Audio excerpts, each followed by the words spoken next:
ಚಿಕ್ಕಮಂಗ್ಳೂರನ ಒಬ್ಬ ಯಾರೋ ಇಲ್ಲಿ ಬಂದ್ಬಿಟ್ಟು ಕಡ್ದಾಕ್ಬಿಟ್ಟು ಔಟ ಗಂಧದ ಮರನೆಲ್ಲ ಅವನು ವಿಧಾನಸೌಧ ಎದುರುಗಡೆ ಗಂಧದ ಮರ ಕಡ್ದಾಕ್ರು. ನಿಮ್ಮೂರವರಲ್ಲ ಸುರೇಶ, ಚಿಕ್ಕಮಂಗ್ಳೂರವರು. ಅವನೇನ್ ಮಾಡವನೆ, ಅವನ್ ತಿಥಿ ಕಾರ್ಡ್ ಅವನೇ ಹೊಡ್ಸ್ಕೊಂಬಿಟ್ಟವನೆ. ಅವನ್ ತಿಥಿ ಕಾರ್ಡು ನೋಡಿ, ಬದುಕಿದ್ದಾಗಲೇ ತಿಥಿ ಕಾರ್ಡ್ ಹೊಡಿಸಿದ ಎಲ್ಲಾ ಪೇಪರಲ್ಲೂ ಬಂದಿದ್ದು. ಬದುಕಿದ್ದಾಗೆ ಪರಿಹಾರ ಕೊಟ್ಟಿಲ್ಲ ಅಂತ ಅವನಿಗೆ. ಅವನದು ಅಕ್ವಿಜೇಷನ್ ಏನೋ ಇತ್ತಂತೆ, ಅಕ್ವಿಜೇಷನ್ಗೆ ಪರಿಹಾರ ಕೊಟ್ಟಿಲ್ಲ. ಅದಕ್ಕೆ ಅವನೇ ತಿಥಿ ಕಾರ್ಡ್ ಹೊಡಿಸ್ಕೊಂಬಿಟ್ಟ. ತರೀಕೆರೆನಾ? ಇಲ್ಲ, ಚಿಕ್ಕಮಂಗ್ಳೂರು. ತರೀಕೆರೆ, ಚಿಕ್ಕಮಂಗ್ಳೂರಲ್ಲಿ.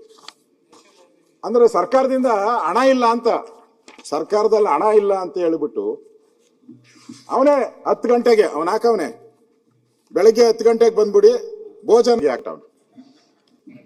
ತಿಥಿ ಕಾರ್ಡಲ್ಲಿ ಇರೋದು ನಾನು ಹೇಳ್ದು, ನನ್ನ ಇದೆಲ್ಲ. ಆಮೇಲೆ ನಾನೇನು ಉತ್ಪ್ರೇಕ್ಷೆ ಅಂತ ಹೇಳ್ಕೊಂಬೇಡಿ, ಬಹಳ ನೀಟಾಗಿ ಓಡಿಸವನ ಅವನು. ಮತ್ತೆ ಪುಣ್ಯಾಹ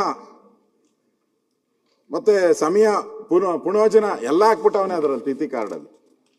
ಅಂದ್ರೆ ಸರ್ಕಾರದ ನಾನು ಹೇಳೋವಂಥದ್ದು, ಪರಿಹಾರ ಕೊಡೋದ್ರಲ್ಲೂ ಸರ್ಕಾರ ವೈಫಲ್ಯ ಕಂಡಿದೆ ಅನ್ನೋದಕ್ಕೆ ಹೇಳ್ತಾ ಇದ್ದೀನಿ. ರೈತರ ಪರಿಹಾರ ಕೊಡುವಂಥದ್ದು